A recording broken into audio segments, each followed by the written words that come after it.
working with creatives inside of a corporate space, I learned the hard way that they were just not made for that. And I think a lot of businesses fail to retain creatives effectively. Inside of an agency, each client benefits from their creatives being assigned to other companies and other accounts that are in different styles. There's a degree to which you just have to trust yourself, your judgment, and your skill set because you know your customer. You and I are in this tricky spot of like representing the client. Our duty and responsibility to our client is to represent their customer. The whole point of marketing-based content is to sell. It's not going to work if you aren't thinking about the end viewer.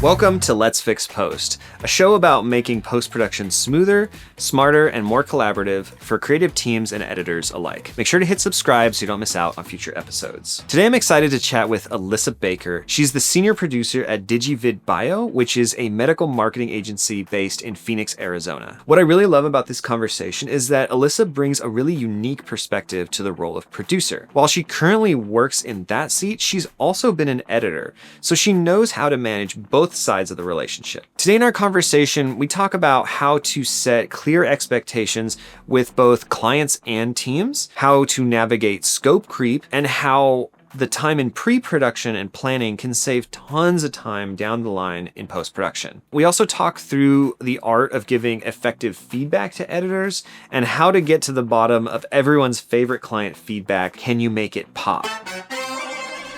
I really enjoyed our conversation, and I hope that you do too. Let's get into it. Alyssa, I appreciate you being on with me today. This is Let's Fix Post, talking about all kinds of experiences working with editors, be it internal or external. And we've gotten to know each other over the last year or so, and really admire the work that you are doing and the role that you have in the creative process. So catch us up on who you are and what you are up to these days. Thank you so much. I'm also such a fan of yours and your business. I mean, I love the work you guys do, and I'm really looking forward to this channel. I think it's going to be a very fun space to follow. So I'm already subscribed.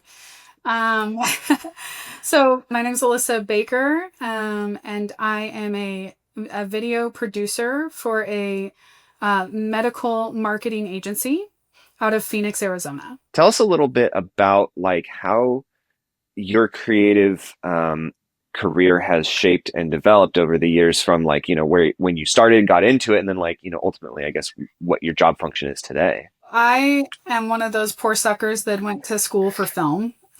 Guilty. So, yeah. You're in good company.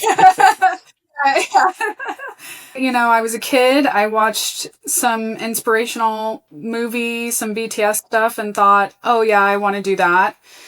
I'm one of the lucky ones in that I pretty much left school straight into the workforce in, adjacent to my field, I guess, right? Like, I didn't go off to California and try to pursue a film career, but I knew I wanted to do something in Phoenix with video. So at first I was at a photo studio doing administrative there. And then less than 6 months I was doing that before I got offered a job at a commercial video studio as a video editor full time. And then I only did video editing there for maybe a year before they promoted me to an administrative position, because that's just what I've always been good at, even in school. Like, people would bring their film projects to help them with like coordinating their talent and booking location. Like, the person who talks to people and makes things happen, that's what people wanted me to do. Is that what you wanted to do? Oh yeah, I love the admin side. It's tough when you go to school for film, it's a little tough because you get a taste of everything and like everything's fun. You know what I mean? The only thing I never took to was holding a camera. Like, I'll never be a DP,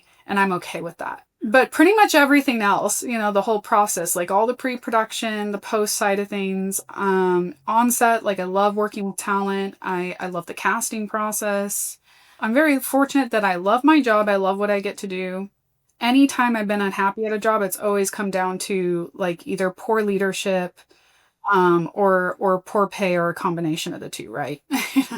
Was there a gap in there between going from the administrative? No, still in admin. I mean, at first I was a production manager at an agency. Then I got hired to production manage and be like a studio head at a corporation. So I left the agency environment to go to a corporate environment that wanted to build their own content team, which was a big mistake. I mean, with that one, again, it was just like the leadership had some questionable ethics that I struggled with. And after a couple years of that, I said, okay, I can't take this anymore. Like, it got to a point where I was so miserable at my job. Like, even though I loved the people I worked with and like my pay was okay and I liked what I was doing, but I had to tell my husband, like, I can't do this anymore. Like, can I get out? And so I left the workforce and I was out of work for a month, 2 months, maybe max, before I got into the company I'm at right now, which is a medical marketing agency. And I'm a video producer there. As a producer, what does your relationship look like with post? Like, are you working directly with editors or a post supervisor? Like, what does that flow look like for you? So my clients are marketers. And then I'm the kind of funnel that connects them to everything that they want to make their content happen. So I work directly with the editors, with the production staff, with the talent, like any of the elements that have to be coordinated to make what they want, their vision, come to life. I connect those things. I work directly with editors every day.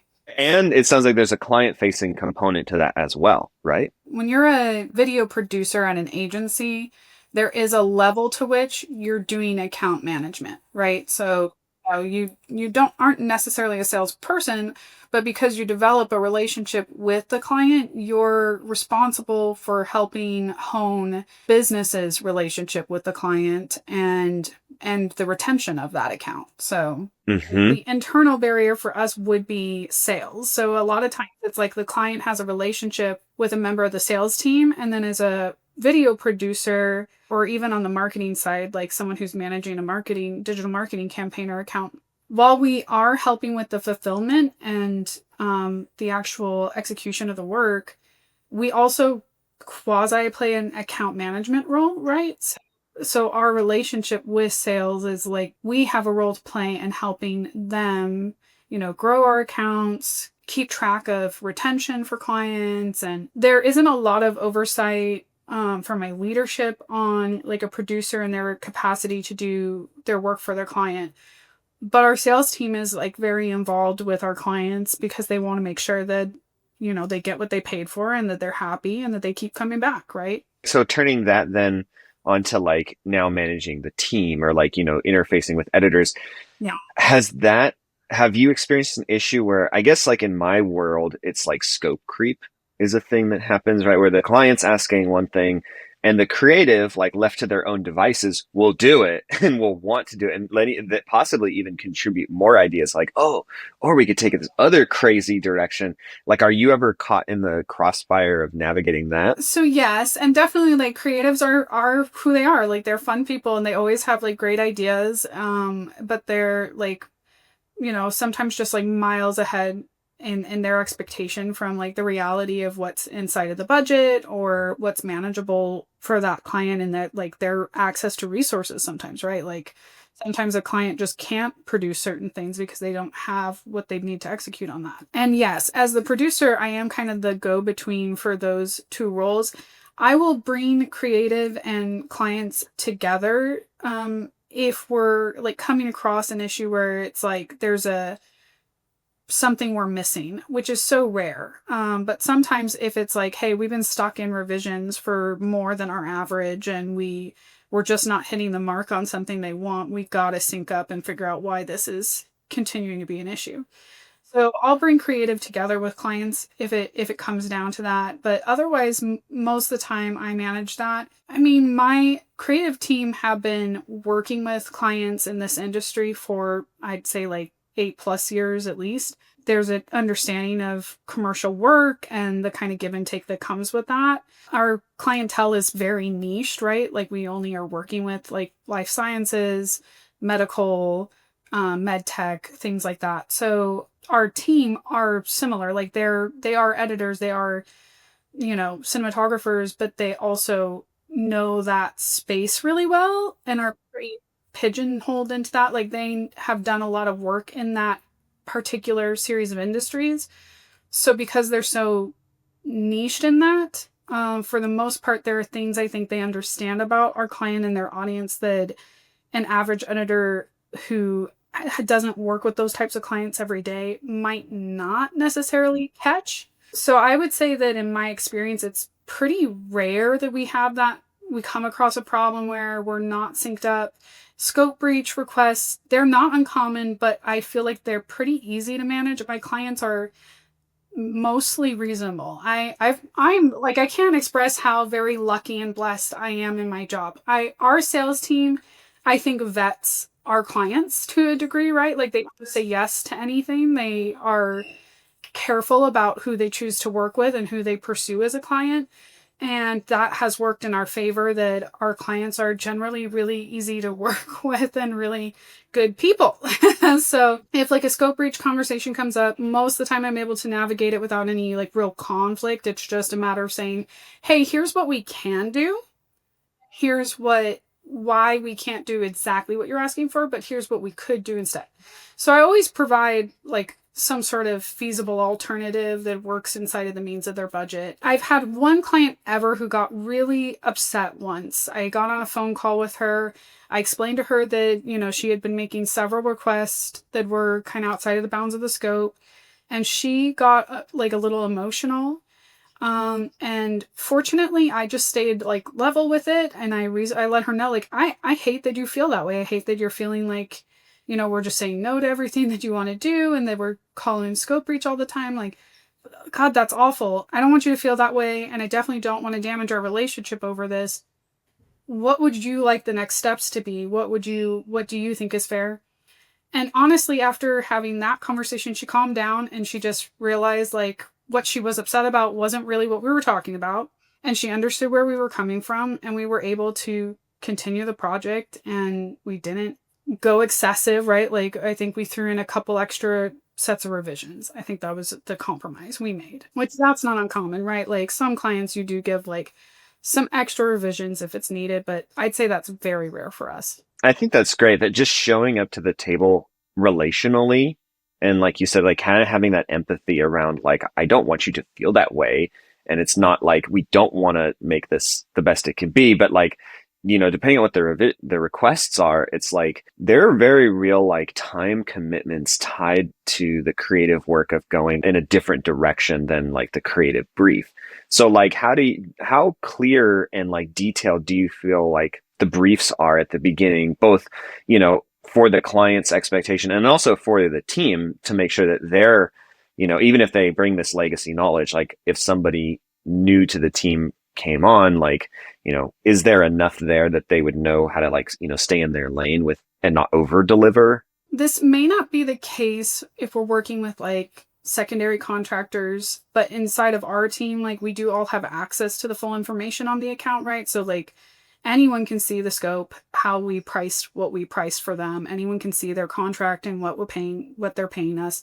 Rarely ever do my creatives actually use those resources. Most of the time, it's just I take a copy of the contract for the client and I make a version of it without all the fat, like all of the legal terminology, all of the like financial information. And I just put, this is what we've committed to delivering. This is the where, how we're filming. This is, the content that we have from them. And we use monday.com as our project management platform. So I have like a task that is basically the project, and it has a project brief attachment to it. And so most of the time they check that. If we're doing a complex project, like if we were doing something that's going to take 6 months plus, or if it's a really big project with a lot of deliverables, like, I don't know, more than 6 or 7 videos, then we'll probably sit down and have a pre-prod meeting before production starts to sync up on what we're going to do, what everyone's going to receive and when, what our timelines are. I build estimated timelines. So the second a client kicks off a project, which is a meeting, so the second they have a call with me and kick off, I record that meeting after I have a good understanding of, what is the project, what are they bringing to the table, what are we bringing to the table, when will they have they're creative to us, because oftentimes they'll write their own scripts or at least give us like bullet notes or things like that. Then I go back to the Monday and I build out like every single subtask that needs to be completed from now to the end of the project, who it's going to be assigned to, what the rough timeline would look like. And then I make a Gantt chart out of that, of the total project timeline that gets presented to the client and, you know, sets their expectations before we even dive into it. I mean, I would honestly say that my role as a producer and the things that I do to set expectations between the client and the crew, I think prevents a lot of the issues that you're talking about that can come up with other agencies if they don't really have someone filling that role, or maybe if they're not as like pre-production heavily focused. So yeah, I mean, pre always saves post, right? Like that's what that's job. Yeah, I mean, I've heard it's like an hour in pre-production saves like 8 hours in post. Like if you could just front load the information and get it all dialed in ahead of time, then everyone is like, you know, to use another analogy, is like everyone's rowing in the same direction. Like you're all going toward the same common goal. And we definitely have some clients who need like a little more flexibility. Like for instance, I'm going to a shoot in Chicago this weekend, and it's 2 days. Our clients booked out like a half a day each day for executing some videos, but they don't actually like, it's a conference event, and medical conferences can be a little chaotic and schedules are a little all over the place. So they don't actually know like who they're pulling in at what time or how many people they're really going to interview. So we kind of just have to show up, be there, be ready whenever they pull someone. And then I go after the fact once the production's done, and then update all of the post orders for my post team and let them know like, this is what actually got executed in terms of filming. Here's the notes the client maybe gave me on site about it. Here are the assets we need to complete the videos. So some clients do require like a little more flexibility and don't have heavy pre-production just because of their, you know, resources or the environment of where they're filming or how they're filming. And we are flexible with that. It's all about expectations. Like at the end of the day, like my crew feels good, even if they're going into a post-production where they're not clear on what the deliverables are. They are confident if they've been told that. As long as they know what's going on and they know how much information we have at every stage, nobody gets upset about about what ends up happening. You know what I mean? Yeah, yeah. So you're mentioning like the pre-production conversation, right? Or like a kickoff call that might happen for, I guess, any number of projects, but it sounded like for more like scripted or like produced ones, rather than like something captured at an event. Is the post a part of that conversation? Like, do you bring the editors in that early? No, typically not. So what I do is so the kickoff calls for every project, every single project. The only time we wouldn't have a kickoff call is we have some like contracted clients who we do consistent recurring content for, like a series. We don't do a kickoff for every time we're filming for them because it's the same exact format every time. So it's like repeat, unless the client misses a step like in their ordering process and I'm like, hey, that's not normal, and then I have like force them into a meeting. But for the most part, any new client or new project is always going to have a kickoff call, and that is where sales hands off to me, the producer, or who the producer is on that project, and I come to the table with a deck where I go through a series of questions just to make sure we're synced up. Sometimes following that call, there might be, if there's already a question of, hey, this is what was contracted, and already some things have popped up that are like, oh, you made these kind of creative suggestions, we'd love to do that for you. Like that tends to be a good opportunity for upsell in that window. But for the most part, if we're really on sync with each other, which our sales team does a pretty good job of, then we go directly from that to putting everything in our Monday ordering system.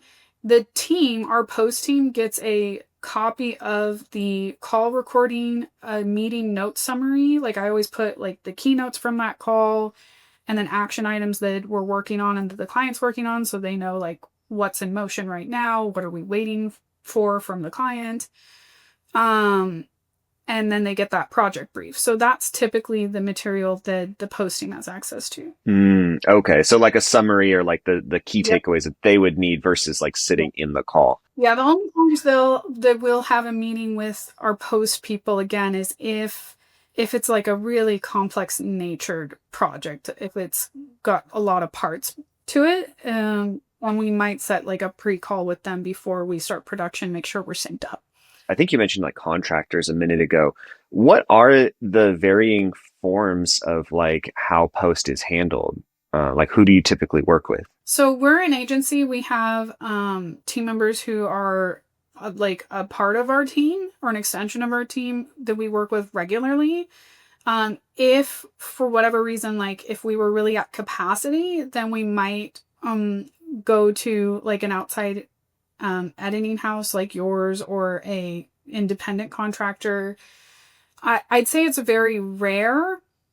We try to stay on top of our pipeline to ensure that we're not overtasking ourselves, like our collaborating between fulfillment and sales to make sure that we don't overtask ourselves. But if it's like a really big deal and we want it and it's worth it financially and it's worth bringing in a secondary vendor, we will. But I would say we're hyper selective about that. And I do think our producers play a big role in vetting and selecting secondary talent if we do need extra hands from an outside vendor or contractor. And the reason I try to avoid using independent contractors as much as I can is just the schedule reliability, which is the whole reason why our clients come to us, right? Like the whole reason a client goes to an agency versus a freelancer is predominantly schedule based. Like the freelancers are most certainly going to be the more affordable option, but they are also typically the least timely option. So in our experience, we'd rather not do exactly what our client was trying to avoid doing by using an independent contractor, unless I know the person and I vet that they have the availability to execute in the timeline that we have given. Because our turnaround speed for edits on first draft is typically 8 to 10 business days to the client. So internally, it's like 6 to 7 days because we do, I do a quality control review and provide notes to the editor before it goes out to a client. And then we, have a couple days to clean up any, minor technical things that I catch before it goes out. So 8 to 10 days to get to the first draft to the client. And then revisions are typically, I'd say 3 to 5 days. It's more often than not, it's 5 days on the second draft and it's 3 days on the third, because the third, at that point, there shouldn't be notes. Like at that point, there's barely ever notes. Instances where I've seen that time in later drafts ends up being a lot bigger is if there was like some unknown stakeholder on the client side that pops out of the blue. How do you get ahead of that? Yes. We actually have that conversation in our kickoff call before the project starts. So when the project's at the beginning and we were setting like the timeline expectations, a part of the timeline expectation building is a conversation about participants and attendees, right? Like who are the people who are actively playing a role in the project on our client's part? And who are the people who are maybe going to be on set, but aren't necessarily, like, to be honest, I don't have to listen to them, right? Like I don't, like they might be there, but if they give a creative opinion, I don't have to drop everything to like make it fit or tailor their preferences. We distinguish those things early before we start the project to make sure that those things don't pop up, but they still sometimes do, right? Like it just depends. I had a client once, it was another producer on my team actually, but I was copied into the project. He had a client who came back with an email once and said, oh, I was at a family gathering and I showed it to like 10 of my closest relatives and they all had opinions. And so I now I have all these extra notes. And I'm like, the problem with video and really anything artistic like this is it's 100% subjective, whether you believe that or not, because there are definitely people who, are very set in their opinions, but it's very subjective. Just because you think something works a certain way or looks good or does not mean everyone's going to agree with your opinion. Any script you write, any storyboard you build, any video you make, the more people you show it to, the more opinions and the more changes that are going to pop up. You know, our clients are marketers. And so I generally just have to say, like, there's a degree to which you just have to trust yourself, your judgment, and your skill set because you know your customer. And try and limit as much as you can who you're showing it to. Like, sometimes we get excited about what we're doing and we think, oh, I want my colleagues to see this because I'm doing something really cool. But if it's not like a supervisor who has to be a part of it or someone who's helping you with like the legal review of the content, like, seriously, just leave out friends and family. Like, the more people who see it, the more opinions they're going to have. And what matters at the end of the day is what your customer thinks. I'd just show it to as few people as you can until it's ready to launch. Yeah, until it's like said and done, right? And everything's like locked in. Yeah, I think that's always really interesting. And it's like it's an interesting situation I think we find ourselves in where like I am very aligned on that point of like it's, you know, subjective and the ultimate, you know, decision maker is the client, right? And I think that you and I, because I'll do internal QC on our edits too, and it's like you and I are in this tricky spot of like representing the client the best that we can and like, you know, try to get ahead of changes that you think that they would, you know, request. Yeah, but even I'd say it's even beyond that level because our duty and responsibility to our client is to represent their customer because at the end of the day, they're not doing videos if they don't make them money, right? Like the whole point of marketing-based content, if you're making commercial content, is to sell. It is a tool to bring you new leads, and it's not going to work if you aren't thinking about the end viewer.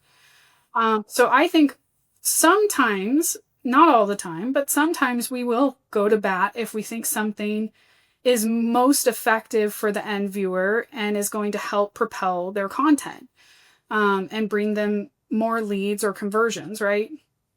I think that's the priority for us is helping look out for their best interest so that they can see return on their investment. That's a great point. It's like their opinion may also derail it from being effective because you're spot on. Like the end judge is the person consuming the video, which isn't the client.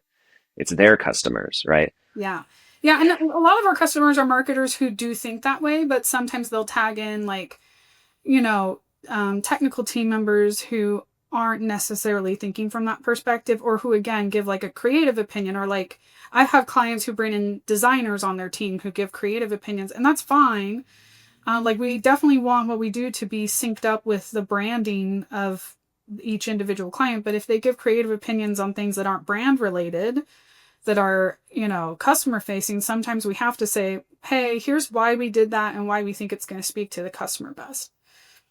You know, we're always willing to make changes and compromise, but, you know, sometimes you do have to at least go to bat to explain why you made the choices you made and how you think they'll benefit the client. Yeah, having that justification and by extension, your editor having that justification for why they made the change. So you've been an editor, and now you're in this role where you're, you know, working with editors and in between clients.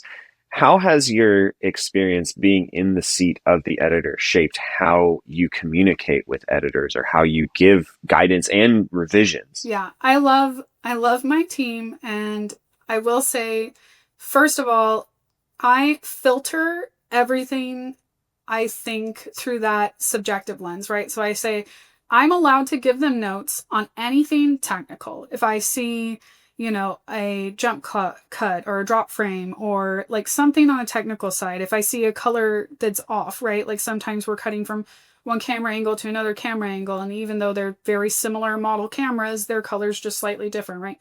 If I notice something on a technical point that I think can be fixed, my notes are very, hey, here's what I want done different. Like if I see a color that looks off, I don't just say the color's off here. I say, hey, your blacks are looking a little blue or the skin tones are a little orange. Can we adjust, you know, here and here? So I think that one, I help be specific so that they know exactly what I need from them when it's technical. But anything that is not technical that I know is a creative, subjective opinion, I will generally hold it and wait to get the client's feedback. So I won't necessarily give an opinion, and I'll just see what the client says first. Or if it's something I feel really strongly is to the benefit of the client. Like if I see something and I'm like, I think they're not going to like this and here's why, then I'll go to my team and I'll say, hey, this is my opinion. This is what I think we should do. Do you want to make that change, or do you want me to take it to the client first and see what they say? So I try to give them some autonomy and some control over the content they execute. And I do think that I also, having that background, both as an editor and in my on-set involvement, there's also certain creative choices that they make that I'm able to more accurately defend, I guess would be the best put it right. Like I know why they did certain things the way that they did, so it's easy for me to say, hey, I think it's because of this, here's what we could do. So I think it makes me a very helpful liaison for them. And it also makes it easier to be more precise in my feedback. But because I've been an editor, I know how frustrating it is when you make a creative choice that you're happy with and 20 different people watch it and every one of them wants it done completely differently. So I try not to be that person. I try to withhold subjective creative opinions, because the last thing any commercial project needs is more, cooks in the kitchen. Like there's already just too many. So I leave that to the client. If someone's gonna, crush their dreams and break their heart because they didn't use their awesome, sequence they cut together, it's gonna be the client, not me.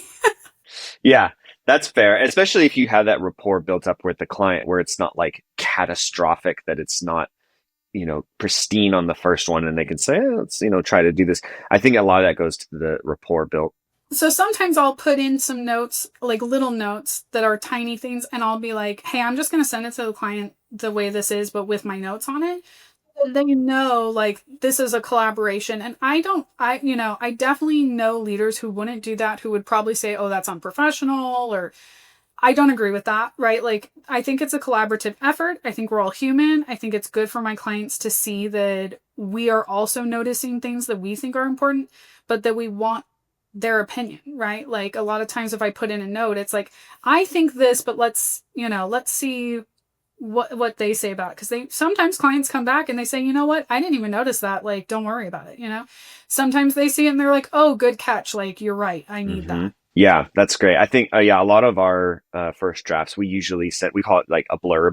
We'll send like a few notes ahead of time, like, hey, like we, if there's anything questionable that maybe deviated from the creative, we'll kind of call that out as like, we know, instead of like, we just didn't pay attention and it's different and you don't get any explanation. I think that that's always a frustrating situation. As someone who's doing like QC and supervision, it's like, if you see something that's blatantly different and you don't get any sort of explanation, it's like, did you not understand? Did you not, like, it's just too many questions. I think, so this is a common, and I don't know if this is your experience, but this is a common one for my team where like, a lot of times on the first draft, colors is like the biggest thing. Like colors, like they don't finesse it quite because they know some of the colors will change, right? So I don't like sending a client something like completely raw with no color, but if you like put down just like a basic LUT across the whole thing to kind of give it some degree of color, that's okay. But if I notice that, again, when you're going from shot to shot, some of the shots are like having a negative impact as an effect of the LUT that was selected, then I'll at least say like, hey, I'll let the client know, like, this is not the final color. I also have I have template emails that I send when I send a delivery. So if I send a client a copy of a video and it's the first draft, I have a first draft email, and that email tells them like, hey, these are the types of notes that at this stage, these are the types of things we want you to pay attention to that we would need to know. And I do that at every stage so that they know, like, at this point, this is where we should be. And if they come back with things that are like beyond that expectation, then I know that I've set the expectation clearly. And if I go back and tell them, hey, to make some of these changes, we're going to go into an extra round of revisions, you're going to have to pay X, the anticipation's already there. Like they know this was outside of what we should be at. Yeah, I think that communicating piece is just like always so key. So it sounds like your team is like I would say very fortunate to have you with your experience particularly in editing, and just some of your intrinsic qualities about like being prepared and thorough and communicative. So what do you wish a client would say instead of something like, "Can you make it pop?"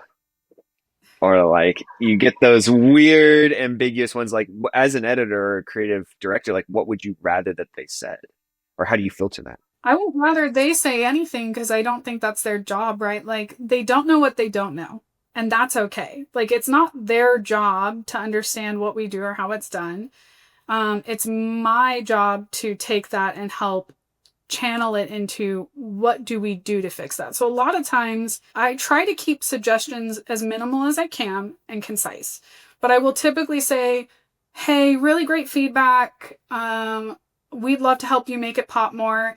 Here are my immediate suggestions. Do you think that if we brought up the vibrancy or saturation of the color, that would help it pop more? Or do you feel like it's the pacing and the tone of the story that isn't exactly what, you know what I mean? Like, I'll give them a few suggestions. Something like that to me might be a phone call. I think a lot of people, especially people my age, are very averse to phone calls. I'm the opposite. I had 3 years of sales training, and so to me, that experience really taught me the value in like verbal and face-to-face communication and the efficiency of it. Like yes, like if I'm writing an email and it's like 3 pages in a Google Doc worth of like what a waste of everyone's time. They're never going to read that, right? They're going to skim it. They're going to miss key parts of it. Even in my regular emails, like I'll bold the key statements so that it's like, these are the things I need you to walk away knowing from this. If you miss everything else, fine. Like Yeah. I make it so easy for my clients to work with me because that's my job. So Yeah. so it's my responsibility to help turn Can We Make It Pop into something of use to my production team. Yeah, you went to the same suggestions I would, like color, pacing, music, right? Like graphics or something. I think so. I think it ends up being this like conversation where you probe to get more information rather than just like, oh, take it to the team and say like, you guys help, figure this out and leave it too ambiguous. So earlier you mentioned like kind of some of the intake stuff and how like the internal team or like the standard regular team would be privy to possibly more information or like legacy knowledge around a project or a client. Maybe they don't use it, but they kind of have access to it. Why not?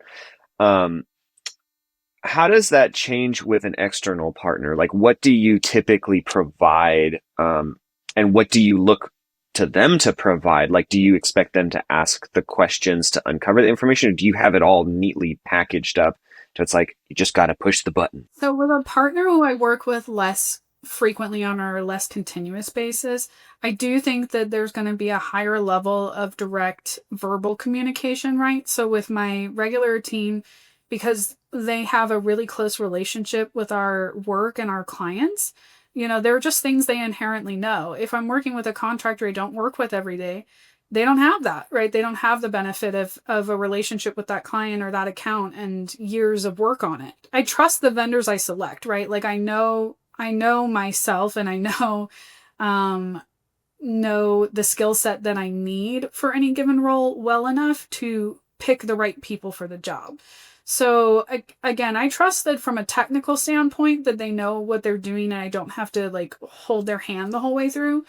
My responsibility is just to make sure that there's extreme clarity on the expectations from the client and the timeline. So it works similar to how I work with a client. If I'm working with a contractor and it's our first time together, we're going to have a meeting. Like we're going to have a meeting at the top of the project. We're going to make sure that we're synced up on what the deliveries are. My preference is for them to collaborate with us inside of our project management application because that's where most of the resources and information are accessible. I've never had a contractor say no to that just because it's a convenient system. But I will, if a contractor, like an agency partner I'm working with, has their own system and they need me to do that, most project management applications are extremely similar. So it's not that hard for me to take everything I built in one place and just shuffle the same information over to another if I have to. It's duplicate work on my end, but it's worth it to ensure that everyone's on the same page and that the client gets what they want, and then no one's doing extra work that they're not getting paid to do. Yeah, the administrative level of like how it's getting done. Yeah, that's always an interesting one. So we're in teamwork.com, which is like similar to Monday, I think. And like, like you mentioned, a lot of these project management things are the same. And one of the things I really like about that is that at least the way that we use it is it can all be accessed through email. So it's just like as long as you like reply above this line sort of thing, then it'll go and translate to our team and have, it'll keep everyone CC'd without needing to log into the application. It feels like our clients usually are using it that way versus logging into the system, which is cool. But yeah, we haven't been asked to operate in a different one per se.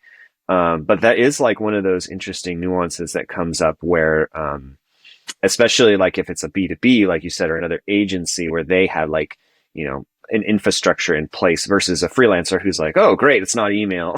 Like I would assume, they don't quite have that same infrastructure. And so I could see the ease of communication and systems being a big pro in terms of like the internal team compared to external.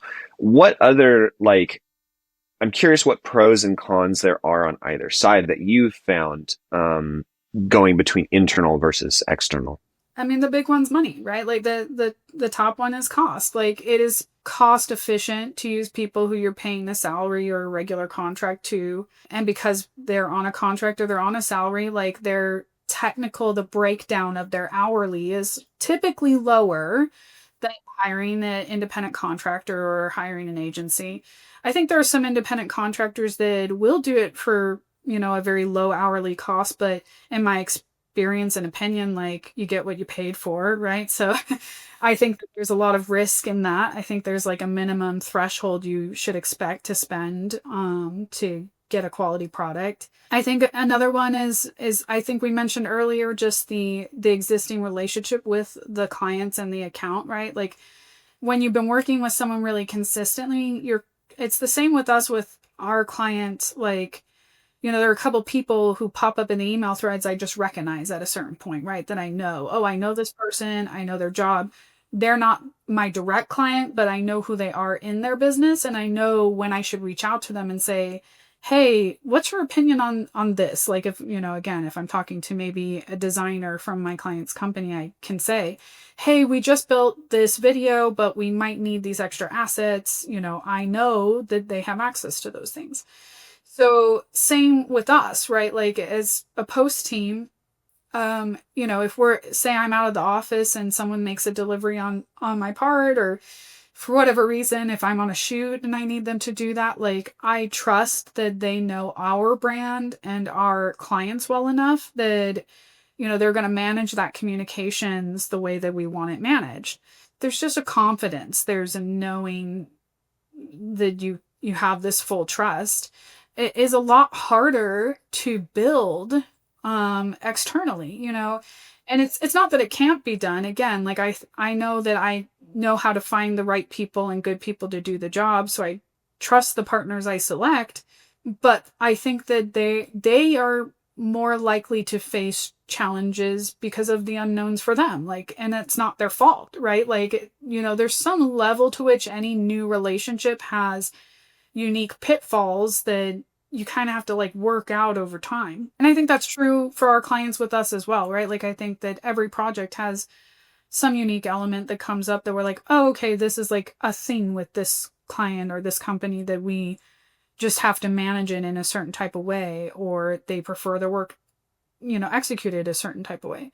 It's just a lot harder when you're working with someone who you're not working with very consistently to build, because it's almost like training, like life cycle is longer the less time that's invested in it.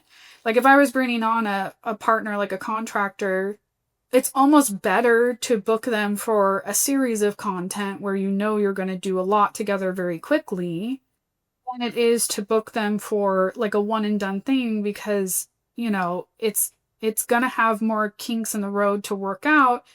and time wise, it's not really worth it, because then at the end, it's just that's done. And now I'll see you again in, I don't know, 6 months, a year, You got however. to relearn everything Yeah, again, right? and then Yeah. we have to do this all over again. Yeah, I feel like our most successful relationships have been, like you said, that like more long term, more frequent sort of a partnership. I haven't seen too many other post houses in this space. I mean, I know that the ones I do know of seem very like overseas, and that seems like a subscription where you pay for a certain amount of credits, and then you get like an editor, and you don't really know Yeah. them, or it might change. Like that's my impression. I haven't used any of these companies, but that's what I've seen. That's fine in our sales outreach. Like, we use overseas people, and I love them. They're actually involved in our company. It's not like some person we've never talked to or seen. I understand like the cost efficiency of going overseas for certain roles inside of a business, and like that's fine.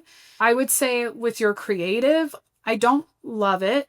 And I also like there. I think there's like, if your primary demographics, domestic, right? Like if you're mostly working with domestic clients, or only working with domestic clients, I think that it's much more effective working with partners who understand the kind of social political aspect of their audience's behavior online, that helps shape the way we make our content. And I think like, time zones already create certain challenges to agree as it is. So if you're working with someone who's a whole day separate from you, that's, a lot more hassle.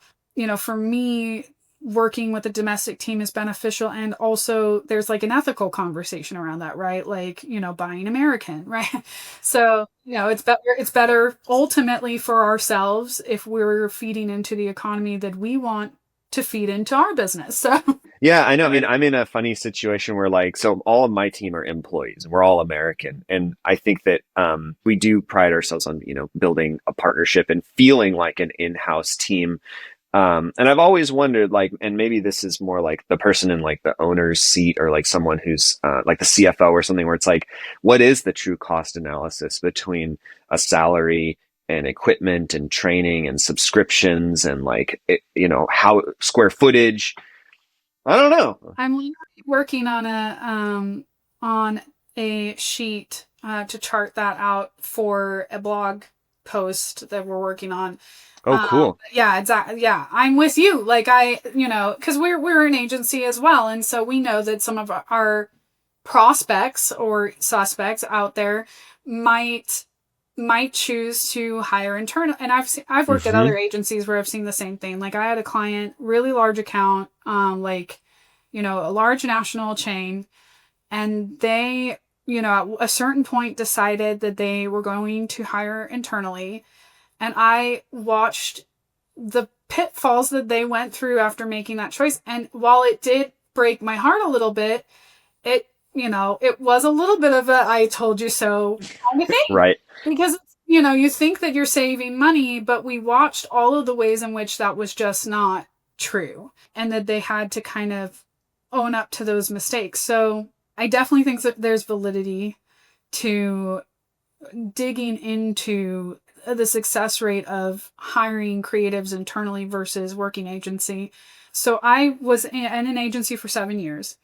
Then I transitioned into a corporate role, building out their own internal team, and then went back to agency. And the reason for that is that working with creatives inside of a corporate space, I learned the hard way that they were just not made for that.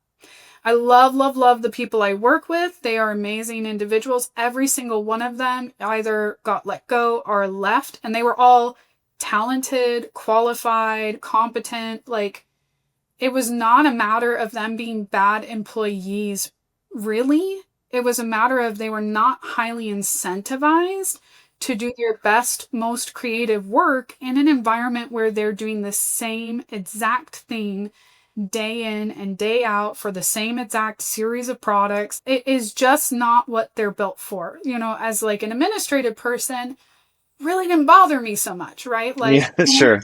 Like Yeah. paperwork's pretty redundant no matter where you go. Like I work with a bunch of different clients who do work with different customer bases and, create different types of products and services. And But at the end of the day, what I do looks pretty much the same, copy and paste across the board. Doesn't bother me at all.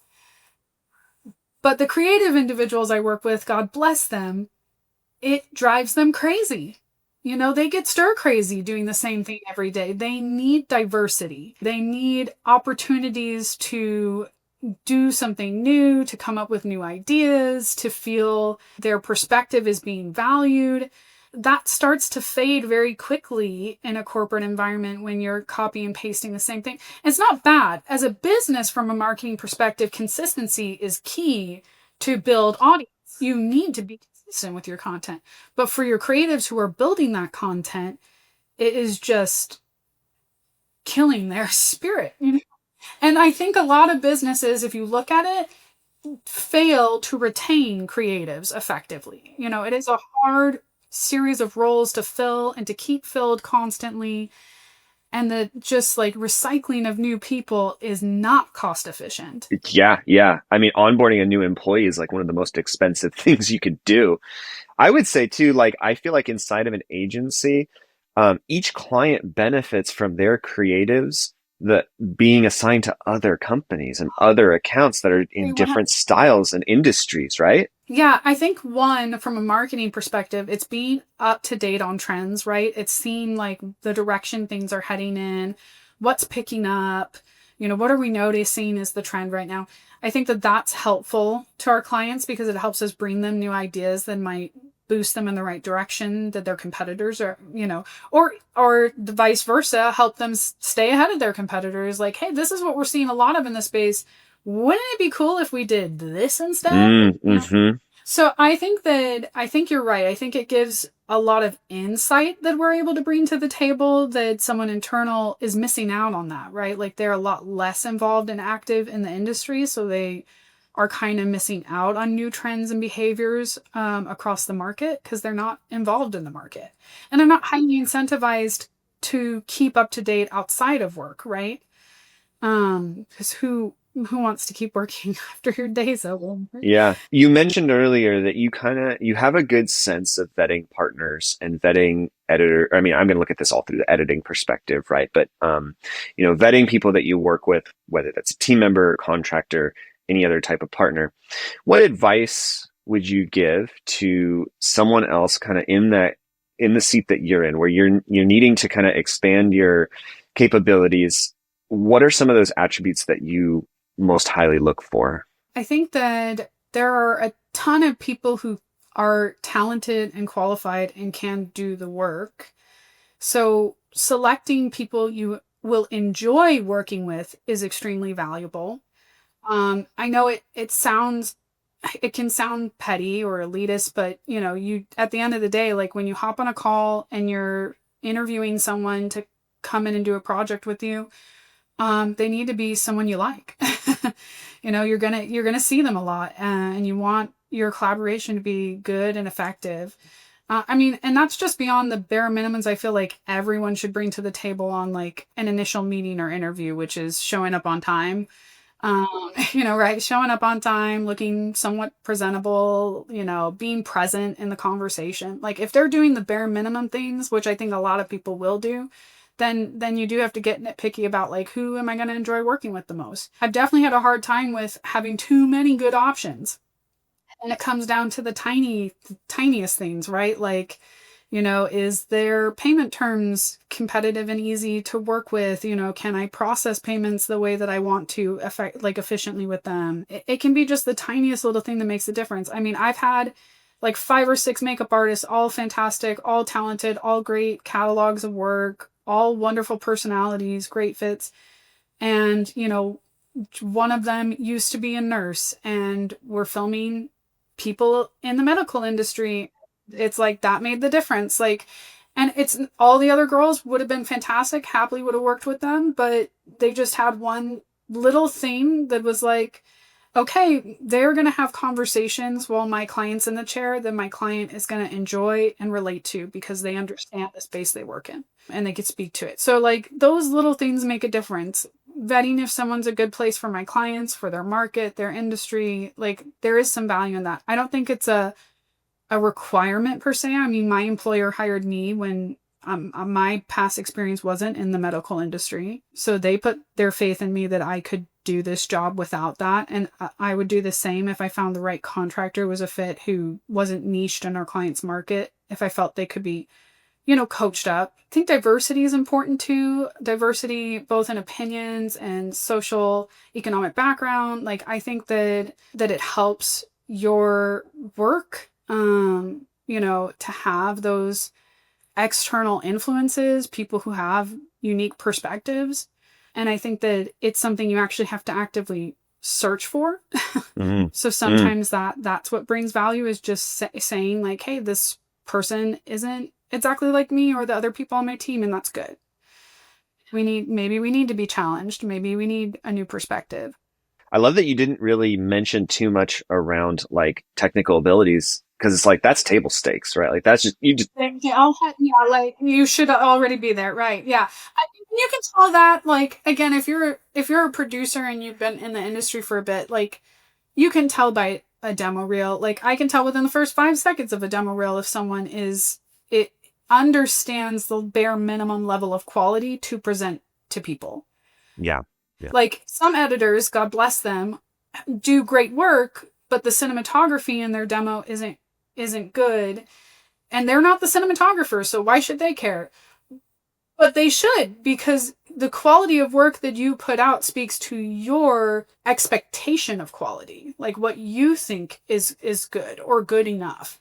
So, I mean, I would prefer that every piece comes together wonderfully. And, so I don't spend a whole lot of time looking through people's demos or portfolios, especially portfolios. Like, I'm not going to watch 50 different videos most of the time. I might on like maybe an animator, just because there's such a diversity of specific skill sets that could be helpful.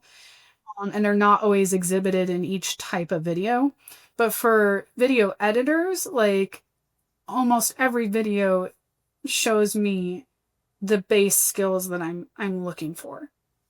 I would say with video editors too, another one I've seen that's like a challenge is there is a level of basic graphic design competency that you need.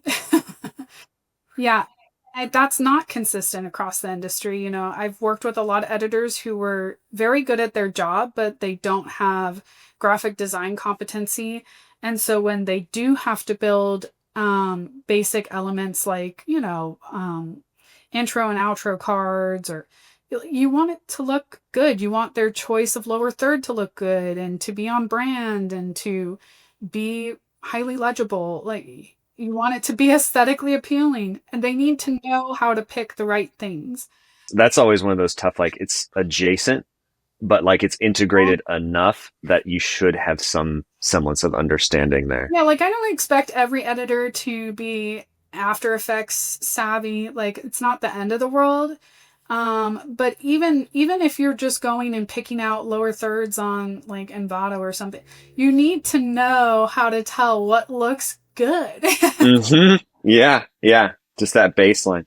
Yeah. No, that's huge. I feel like that could be its whole other hour-long conversation. So yeah, I mean, if anybody wanted to kind of follow along with your work, or get to know more about you, or just what you're up to, what are some of the best ways to connect? I'm Alyssa Baker on LinkedIn, and then I work for DigiVidBIO, and you can find us at DigiVidBIO.com. We're on LinkedIn. I just really admire the work you're doing creatively, and I think it's great seeing someone do this type of stuff. It really validates the things that I'm trying to push inside of the business that I work for. It's helpful seeing other people in a similar position to ours doing this, because when you're smaller, every little project you take on just feels like, oh, I just don't have the time for that. How am I going to keep up with it? How am I going to pay to do that? Like, what are the other services, platforms I have to now like have subscriptions to do that? So seeing other small businesses like putting time, effort, money into their marketing and their content marketing initiatives, it just really inspires me. It makes me feel confident that like, if you can do it, we can do it, and just really inspired by you. I appreciate it. Well, thank you. We'll have to do this again sometime. Yeah, absolutely.